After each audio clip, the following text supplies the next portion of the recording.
Hi, WFMers out there.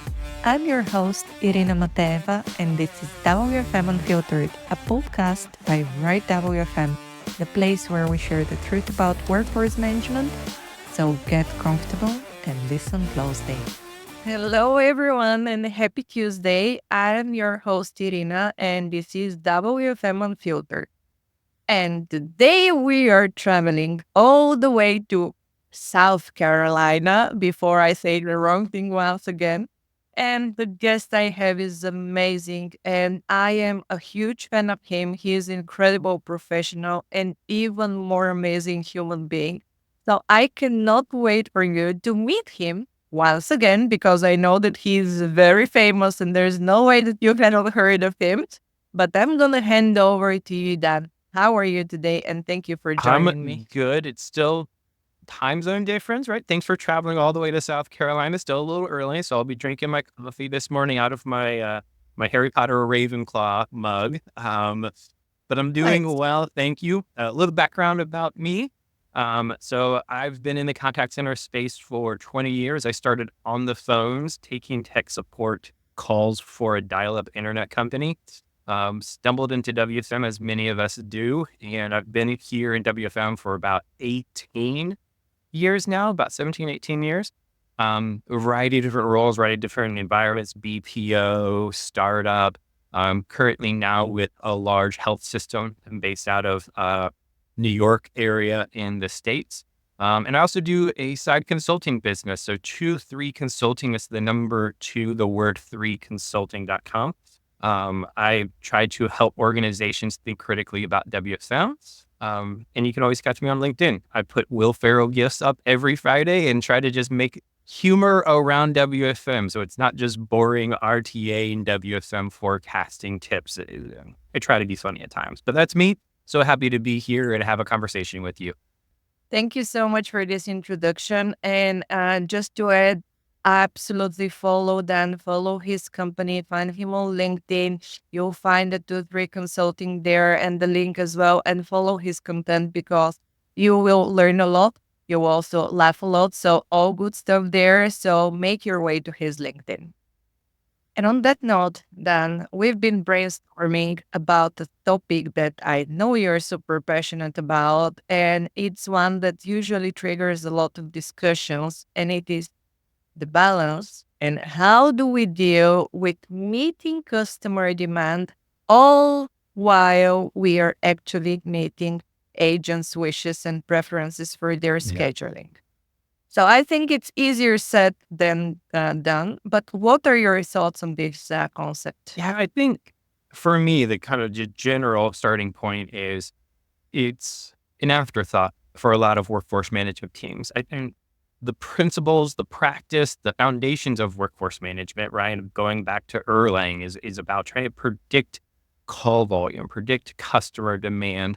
And then if we can predict it, we can align resources. And that basic fundamental concept, aligning resources to forecasted demands, is what WFM has always been doing. And over, I think that's where a lot of WFM teams stopped. They haven't really gone past meeting business demands. So I love having this conversation just as it's a bit of a challenge sometimes for WFM teams. What if meeting customer demand was only a part of the puzzle? And what if the other piece was about meeting agent demand? I think that word alone makes people a little bit concerned and nervous, right? Like they're not allowed to demand anything. It's a job. They can have wants, but agents, team members can't have demands. And so it's a fun conversation. That's typically where I try to encourage people to at least consider there might be more to the equation than simply the customer demand. What are you hearing on your side? Do you hear a similar need for this conversation, or are you guys on that side of the ocean already figured this all out? You guys know how to give agents everything they want.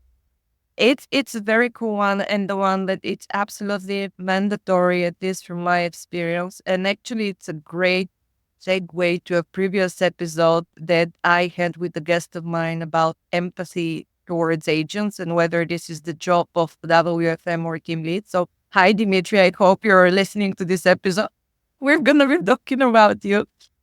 And choosing their own schedules for me, Mhm. it's a part of showing empathy towards their life, personal wishes, and how they're spending their time.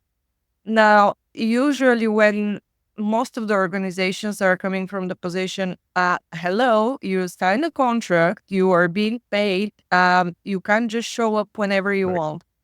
And I can understand that point of view because it is a business after all. We need to ensure that we have a business so you can get paid, so you can go do your daily activities.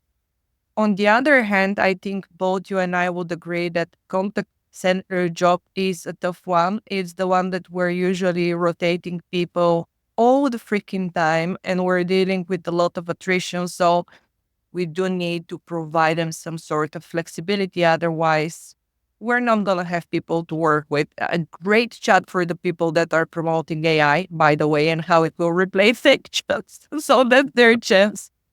But I think that customer demand can be achieved so much easier if we start reacting to our Ugh, agents as ugh. human beings, understand them as customers as well. They're people. The more we meet their demands, the more flexible they're going to be with us in our business, the more they're going to align with the goals of the company. So I do think there's sometimes a position where you need to draw the line. You can't just accept absolutely every single wish and demand, but why not look for a solution for them? Right. And that was actually the conversation that I had with Dimitri a while back. Oh, it's not our job to look for a solution for them. It's team lead's job. No, it's work management. Like we're dealing with that part of the puzzle. Why it's not us Right. looking for a solution? So I'm hear how you feel about this Yeah. position. So is it our job to hear from them? Well, if it's not our job, then we know our schedules are going to be even that much more fluid. But I think workforce management teams are kind of tired of the amount of adjustments that we have to make to a schedule, Yeah. right? And so let's say for just an example, we do allow team leads, the operations team, to go and try to figure out how to balance the needs of the employees. And maybe they're closer to the employee and it makes sense. Okay, maybe. But then they're going to have to relay that information to us, which means anything that we've already put into the schedule is going to have to be changed. Or let's say maybe for a second, we haven't made the schedule yet. That means that the operations team is just a pass through. It's just a middle person, right? Which sounds like an unnecessary step and seems inefficient. The whole point of WFM is that we're as efficient as possible. Like, why are we creating inefficiencies in this process? Let's make it as close to the agent as possible. Going back to your last comment around providing more flexibility, providing a place for agents to feel like we're listening to them, you went to give them the schedule that they want. And then you also went to letting them come into work whenever they want. And I know those were just kind of shorthands of like, these are general concepts. But I want to encourage people to also realize you don't have to go there. Some people do, right? Some people, I think, create such great flexibility that it's wonderful. But for those that have a little bit of heartache or heartburn or hesitation to be able to even go down this path, we're not asking you to just throw your schedules out the window and allow the agents to do whatever they do. We're asking you to have a conversation, right?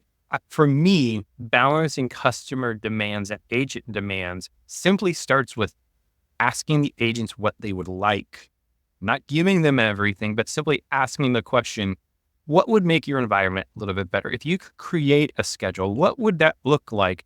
If you could change 30 minutes on your schedule, how would you like that to be changed?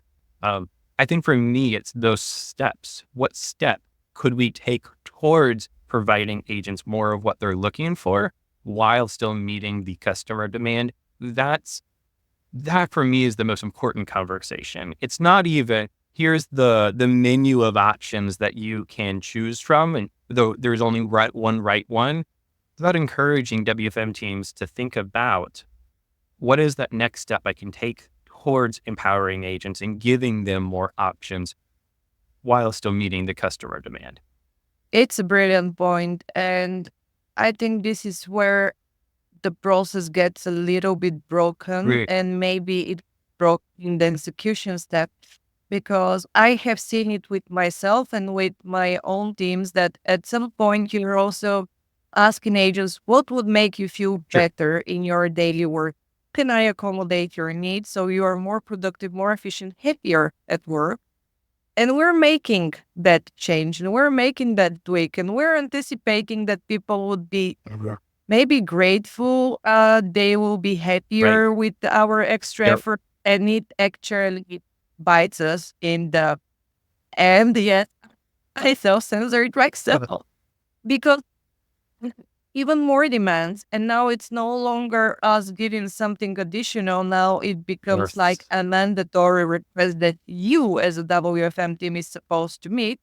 And then by the time that you acknowledge what you have done, you have absolutely released a beast, basically, because agents can now request everything, and they're even more miserable if you decline their request.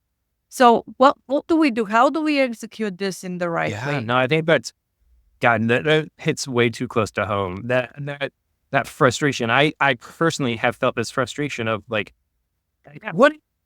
Who do you think you are? That's how I almost want to approach it, right? Like, I have given you so much. And the fact that I want to take away this small thing to make a course correction and everyone's freaking out, or the fact that I've given you this and now you're asking for this. Oh my God. You hit a nerve. You definitely hit a nerve with that one. It's so frustrating. Um, what do we do?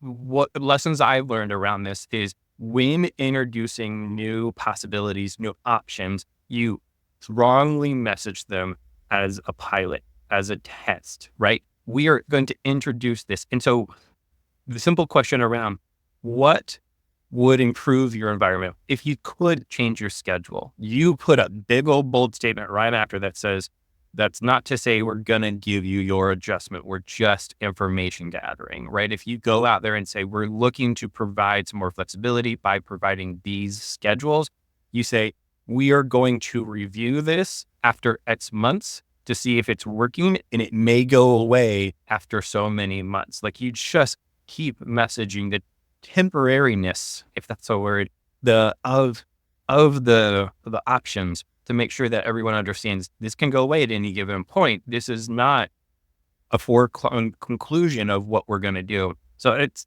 one of the few things, and maybe you just keep rotating different pilots. You keep rotating different options. That way, no one gets used to or stuck on, no, you gave me this 3 years ago, and I've always had this now, right? And I don't ever want to give it up. If you just keep moving through different options, you keep maybe the really good ones, but you just keep rotating through different things. That way, maybe they can't get used to it and demand more. But I do think it's human nature. Like, I think I probably do it where I'm like, oh, this cool thing you gave me that one time, now I want it all of the time. But something as simple as a restaurant, right? You go, we have Chipotle's over here. There's a particular type of protein that's new for the season. I'm like, but this is delicious. I want this now all of the time. Why is it limited time only and going away? So I can't fault them, but man, is it hard when what you feel like is a step towards helping someone suddenly becomes an expectation, and now they demand it all the time. I'm curious. This was a hard one for me. I think just messaging is an important piece. What about you? Like, what have you done to help make sure that people don't are getting entitled around this? It's interesting, and I actually love that you have mentioned a little bit of a solution around communication, because I think this is the major point. This is the foundation, and actually, it's very important that you have consistency. So it's not Yeah, like we're releasing a test scheduling based on agents' preferences or right. wishes, and then you come back 8 months later and say, "Oh, remember it was a pilot. Now, f you, we're gonna take it away." That's gonna have the opposite effect. So I really love that you're approaching this with a consistent messaging. Now, I started reflecting based on everything that you have said around entitlement or managing. And I started thinking, okay, but workforce management for me, if you take the terminology, it's what and how are you working with your employees to meet Mm-hmm. customers' Mm-hmm. demand, Mm-hmm. right? So it's about how do you manage humans to help other humans? And then I started thinking, okay, if it's employee management in the essence, who should be responsible for that if you have any issues? Mhm. Is it on you to figure out the solution? Do you involve HR? Because this is human Right. relations in the company. So I started getting into that rabbit hole. Oh, you know what? Hold on. Well, what can we do that? But then the issue that I always have with HR is somehow they're forgetting often the operation aspect of things and they solely focus on agents. So Yeah. always the concern is they're gonna say, wow, you gave them that shift. Now you're forever bound to execute that shift. But they're forgetting that in the end, it's a business. If the business is gone, if we go bankrupt, there is not going to be a need of that Mhm. shift. It's really that simple. Yeah. And that's why I think it's a great topic because it's a complete rabbit hole and one that cannot be approached easily. One that I think AI would win in certain aspects because we get out the emotional aspect of It's availability. interesting. So what if, let's play that out a little bit. Let's say AI is involved. We remove the emotions of it and it suddenly becomes pure logic as to what an agent is allowed to do to meet customer demand, right? So we have flexibility. We have an option of an employee coming and going dependent upon the logic to make sure that it works for the business, works for the customer. I think that's it's almost like a dream state for a lot of people. If we Yeah. get to that place, do you Mhm. believe that the employee will feel taken care of or accommodated or supported in their schedule needs? I don't think so. And I'm not confident this is a good idea, so we may edit this out, but it feels like that manual processing. What do you need? How Mhm. can I support you? And how can we work to create a compromise that gets you closer to what you're looking for, creates an emotional connection that actually encourages the employee to feel connected to the organization, to possibly feel more of an emotional connection to work. And we pulling the WFM piece out of the manual approach and go full automation. Now it becomes very transactional and the employee doesn't feel more supported. It just feels like they're playing in the system and the system isn't supporting them. It now just becomes a, a transaction. I'm curious what you think of. I'm not confident I'm advocating for manual work instead of WFM, but I do wonder if there isn't some emotional value there by having us review it and trying to compromise with an individual, not just playing if then statements inside of a system. I first of all, I'll give the right to you to decide. I don't want to edit this out because I completely agree with you. And I think it's a brilliant point about creating that emotional attachment to the company.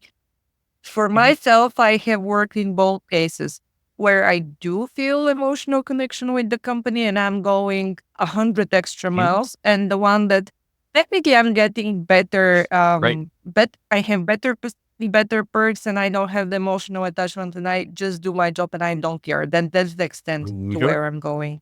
Like, and I don't even believe that you mean manual work in the sense of let go and push buttons all the Right. time. I think that manual work, you're more associating it with that kind of a bond human to human that you don't want Yep. to replace entirely the human aspect. When I was mentioning the AI, Mm. I mean that about we will not need agents. Are So you there won't be a need for them if you don't need agents. And if you have AI, whether it's chatbot, voice bot, whatever bot, the bot itself do not care about when is it mm, gonna be yep. triggered. So you're removing that emotional attachment to okay, but I cannot be available because I need to go on a concert or somewhere else and I have a family kind of thing to visit. Again, for me as a customer, and I'm always trying to think not only as a WFMer, but as a customer, I very often, if not always, would like to speak to a person just because I want acknowledgement from a human You being know, about what I'm saying, feeling. And I know from my profession, seeing all the technology, I know that I can get that acknowledgement from a yeah. bot. I don't want Yeah. it. I just don't want it. Interesting. Customer. There are simple things, transactions that I'll feel comfortable with. But to give you an example, you know that last month my brother passed away, and it's associated with also dealing with a lot of transaction of administration papers and stuff. So you need to either call or go on site with different departments to deal with a lot of Mhm. paperwork. And I was faced with some bots that technically you can insert your kind of input to get you to the right place, to give you the right papers and stuff. But at that moment, I'm so Mhm. out of it. I'm in shock. I'm crying. I'm having meltdowns. I want a human being. This is what I need in my brain. I know that probably the answer will be the same because this is the process. They deal with the same information, but it makes me feel better to know that I'm having that emotional connection and conversation with another human Yeah. being. So that's why I don't think AI will or should completely wipe out the agent pool. But having this said, and I know that we're distracting a little bit from the subject, dealing with humans will always be based on emotions. And I Sure. think that if we approach it from the set, well, you sign a contract, deal with it. Okay, I feel go and I go somewhere else when I have more empathetic leadership, when they care about me, when they ask me. But to wrap this around and to go back to the case, I don't know if you have been in that situation. Certainly happened a lot of times to me, and I fall into that trap. Is when you grant a wish or desire to, in quote, the wrong person. Mhm. And by the wrong person, I mean these people that would be more vocal, that would be always taking advantage of the system and basically make it impossible for Yeah. others to meet their demand, and thus pushing you to actually stop the process or to stop the perks for everyone else just because a pool of people are abusing the Yep. system. So what do you think? Have you noticed that? Have you been through this Yeah. scenario? No, absolutely. There are definitely those individuals. You create policies for the exceptions too often, right? Where like, this is what we want to do, but we have to create a policy for all of this because that one person. And I mean, I value that person to some extent, but the loophole finders, right? The people that are going to say, but did you think about this? And they're going to go and find a way to weasel through it. And you're going to be like, crap, you're right. Like, I didn't think about that. And now you just got away with XYZ that I did not intend for you to be able to do on your own. There's a love-hate relationship there, right? Like, there's a sense of like respect. You found the loophole, and it is annoying that I have to build for you, that one person, when everyone else isn't trying to push the boundaries and push the system. And I think that's just part of the responsibility of being a leader. That's just part of being responsible for policies and for how things work. Um, you can't, especially when you start getting to larger and larger scales, you can't just assume everyone's a good person. Everyone's going to know the heart of the law and they're going to appeal to that. Some people are going to be like, the letter of the law says this. You didn't say I could get in trouble if I did this. You only said I could get in trouble if I did that. I didn't do that. I did this. And so it's, it's frustrating. You do have to consider it. You do have to build for it. But I think in the end, it just makes the program that much more robust. It makes it that much more strong and solid. So that way there is confidence in saying it's fair, it's equitable, it's appropriate, it's balanced, and it's working. And if it can't work because someone said, no, I didn't do that, I did this. And if that breaks your whole system, then you didn't build it well. Like it shouldn't be able to crumble that quickly, but you keep hitting on these points of like people creating expectations. Another way to say it is people ruining a good thing. You're like, stop it. Stop it. I built something fun. I built something great and you're trying to ruin it. And that's just the reality of humans. That's who we interact with. I think a lot of times when we talk about this, we talk about this as balancing the employee need and the business need, or the employee need and the customer need. And I think that language of balance doesn't get to the heart of the matter. It's a tension. Balance feels like if I had the appropriate weight in each hand, I can kind of sit here and not move too much because I'm balanced.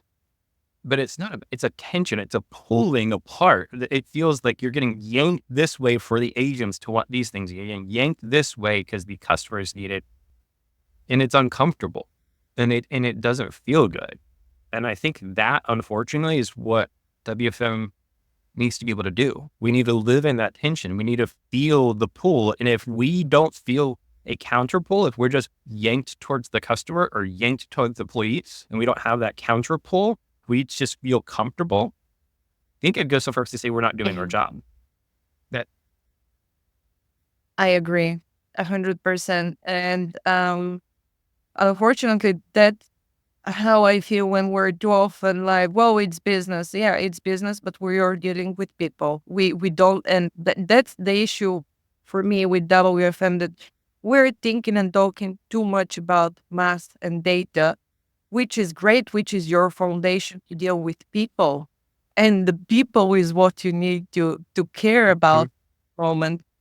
Actually, I was Mhm. curious, when you get in the situation like this, when you get these people who are basically ruining something good for everyone and they get on your nerves to the point when somebody completely undeserving will go and ask something from you and you're going to have it until here and you're going to unleash everything you have inside of you to the wrong person.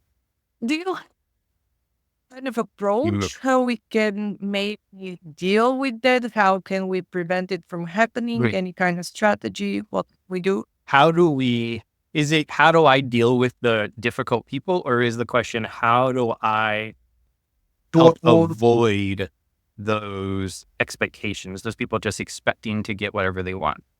Both. Okay. How do I deal with Mm. difficult people? I'm quick to apologize. Like, I know I don't deal with people perfectly. And so I've joked, I've got 3 daughters, and they're approaching college age or university age. And I've said for a long time, I'm like, the first lesson I taught them was forgiveness, because I know I'm going to need it whenever they leave the house and realize how much I've screwed them up, right? Like, I know I'm an imperfect person. I know I don't do everything right. So it's even in a professional environment, like I'm quick to apologize because I am going to unleash on the wrong person. I am going to say the wrong thing. I am thinking about multiple people in my career that I've screwed up. But if I can prevent it, it's recentering. Just yesterday, I took a meeting outside.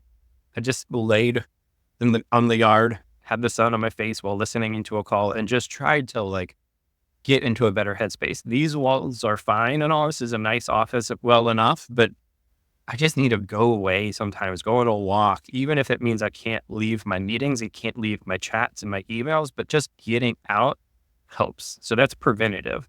How do you avoid the environment where people become entitled? Um, to some extent, it's hiring and coaching and training, right? To some extent, it's finding the right talent.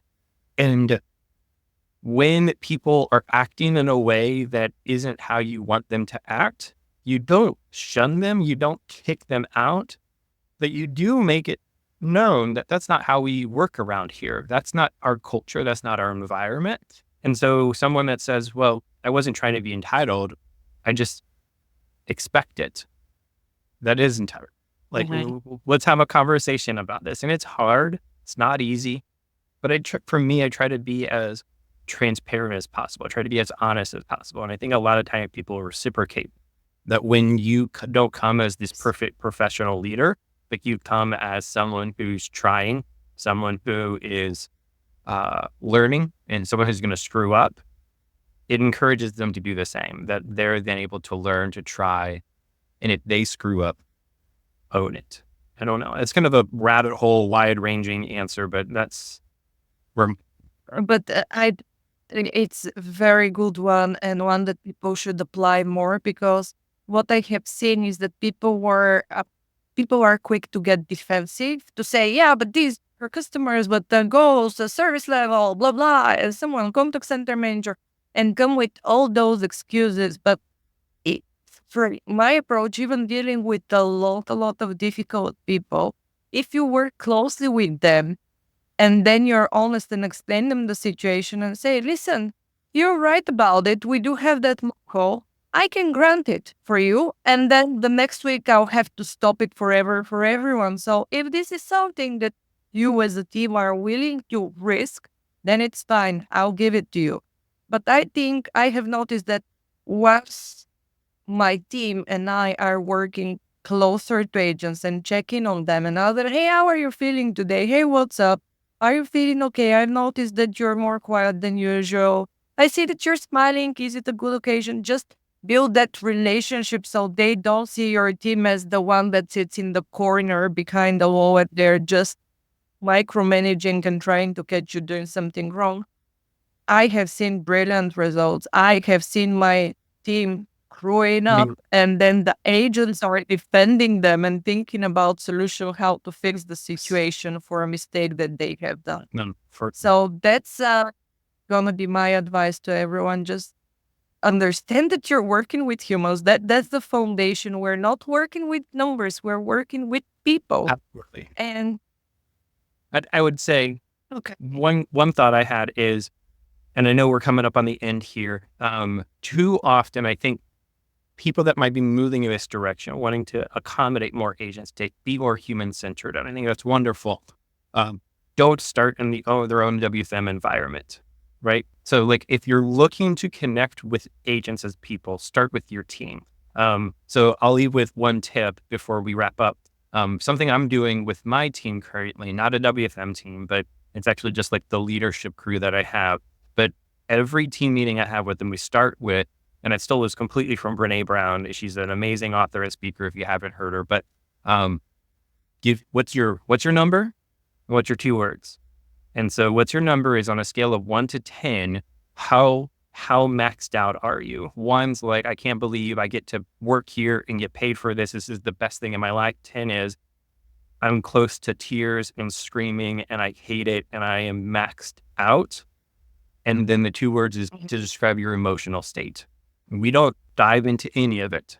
It's simply a context to have a conversation. So like yesterday, I was at an 8, really burnt out, really high on the list. I had another person on my team that was an 8. I don't dive into, hey, why are you an 8 today and what's going on in this call? That's a side conversation. And I just check in. Hey, how are you doing? Have you gotten a break? Are things just, freeing up a little bit? How can we help? But it's just that small little thing. I think that's something that we can do in our own teams, right? In these WFM teams, to start humanizing each other. We don't need to get personal and get into everyone's business in front of everyone, but to simply say, Yes. as a team, we're kind of averaging really high right now. And so when we're dealing with each other, let's have more grace. Let's have more patience because we're all here, or we're all really low and we're loving it. And this is going to be a great day. And let's all have fun together because we're all a 3. And I think that's just that context helps normalize the humanness at work. And once we can start doing that in our own environments, I think it makes that much easier for us to do it with our teams and our agents and our partners in HR and our partners in operations. And so one last tip I would probably have is we want to humanize things. If we want to treat people as people around schedules and everything else, let's start in our own environment and start humanizing our own teams. I love it. I love it. And I'm tempted to wrap this conversation up, but I wanted to throw a curveball at Okay. you because I know we might end up editing this out, but I want you to give me your opinion. I know your opinion, but I want you to phrase it from your perspective. When we are speaking about humanness and humanizing a little bit more the workplace, tell me, why do you hate so much when somebody is saying that we're family Oh my God. at work? We are not family at work because I do not fire my kids. I don't. That this concept that somehow we are this, oh, family is family. And I get that sometimes we get estranged, but we don't get out of the fact that the sibling you haven't talked to in 20 years is still in fact your sibling. They are still connected to you, right? It also puts so much unnecessary pressure on someone that wants to leave. I mean, think about that, right? Like I would be a horrible parent if I guilted my kids to go to college local because we're family. What am I going to do if you leave? Like, you're so important to me. I have to have you in my home. And it restricts their growth. It restricts their options. It guilts them into staying with you. And do we really want to do that in an organization? Like, we need to create a space that allows an employee to say, I would like to grow and I don't think I can grow here. I'm going to go somewhere else. That we need to create a space that says, you all are heading in this direction and I don't want to go in that direction. I want to try something different, right? So my kids can then say, you guys like traveling and I want to establish roots. I'm going to go establish roots here. And there isn't guilt. They don't feel bad by leaving the nest and going somewhere else. We're not it just creates such unhealthy bonds. And really all we're trying to say, it's lazy, because all we're really trying to say is we like working with each other. You're special to me. I enjoy the conversations we have and the relationships we have, and I care about you. But we're being lazy because instead of saying, I care about you, we just say, you're family to me. And that's not true. We're not family. We're coworkers, and I could fire you if you suck at your job. Like, I can care about you and fire you. Family members don't fire each other. So, like, way to hit the last, the topic that I am just, oh my God, I hate that language so much.